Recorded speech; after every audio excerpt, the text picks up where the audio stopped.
BBMP ಚುನಾವಣೆಗೆ ಎಲ್ಲಾ ಪಕ್ಷಗಳು ಅಬ್ಬರದ ಪ್ರಚಾರದಲ್ಲಿ ತೊಡಗಿದೆ. ಆದರೆ ಇತ್ತ ಕೊಟ್ಟಿಗೆಪಾಳ್ಯದಲ್ಲಿ ಜೆಡಿಎಸ್ ಕಾರ್ಯಕರ್ತರು ತಮ್ಮ ಪಕ್ಷದ ಅಭ್ಯರ್ಥಿಗೆ ಬಂಡಾಯದ ಬಿಸಿ ಮುಟ್ಟಿಸಿದ್ದಾರೆ.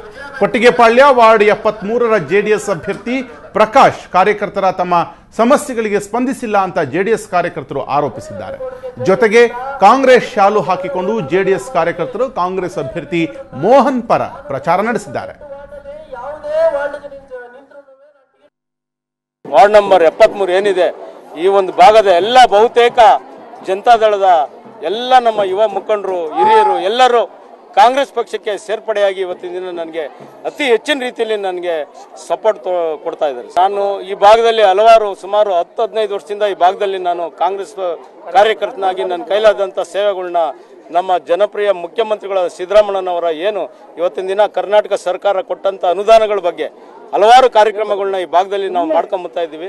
ಅದರಲ್ಲೂ ಈ ಒಂದು ಬಡಾವಣೆಯಲ್ಲಿ ಹಲವಾರು ಕಾರ್ಯಕ್ರಮಗಳನ್ನ ನಾವು ಈಗಾಗಲೇ ಮಾಡಿದ್ದೀವಿ. ಬೃಹತ್ ಬೆಂಗಳೂರು ಮಹಾನಗರ ಪಾಲಿಕೆ ಚುನಾವಣೆಯ ಪ್ರಚಾರ ರಂಗೇರ್ತಾ ಇದೆ. ಸಿಎಂ ಸಿದ್ದರಾಮಯ್ಯ ಇಂದು ದೊಮ್ಲೂರು ವಾರ್ಡ್ 112ರಲ್ಲಿ ಪ್ರಚಾರ ಮಾಡಿದರು. ಮೊದಲು ದೊಮ್ಮಲೂರಿನ ಗಣಪತಿ ದೇವಸ್ಥಾನದಲ್ಲಿ ಪೂಜೆಯನ್ನು ಸಲ್ಲಿಸಿದರು. ಬಳಿಕ ಸಿಎಂ ಮನೆ ಮನೆ ಪ್ರಚಾರವನ್ನು ನಡೆಸಿ ಕಾಂಗ್ರೆಸ್ ಅಭ್ಯರ್ಥಿ ಜಾನಕಿರಾಮ್ ಪರ ಮತಯಾಚಿಸಿದರು.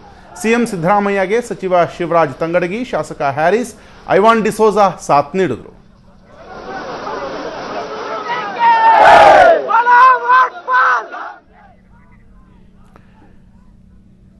ಇನ್ನು ಬಿಬಿಎಂಪಿ ಚುನಾವಣೆ ಹಿನ್ನೆಲೆಯಲ್ಲಿ ಹಂಪಿ ನಗರದ ಸುತ್ತಮುತ್ತ ಬಿಜೆಪಿ ನಾಯಕರು ಅಬ್ಬರದ ಪ್ರಚಾರವನ್ನು ನಡೆಸಿದರು. ಬಾಪೂಜಿ ನಗರ, ಹಂಪಿ ನಗರ ವಾರ್ಡ್ನಲ್ಲಿ ಬಿಜೆಪಿ ಅಭ್ಯರ್ಥಿಗಳ ಪರ ಬಿಜೆಪಿ ನಾಯಕರು ರೋಡ್ ಶೋ ಮೂಲಕ ಪ್ರಚಾರ ನಡೆಸಿದರು.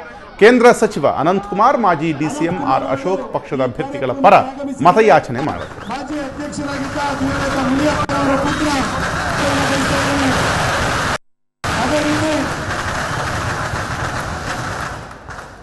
ಶ್ರೀಯುತ ಕೈಲಾಸಪತಿ ಅವರು ಸಿದ್ಲಿಂಗಪ್ಪನವರು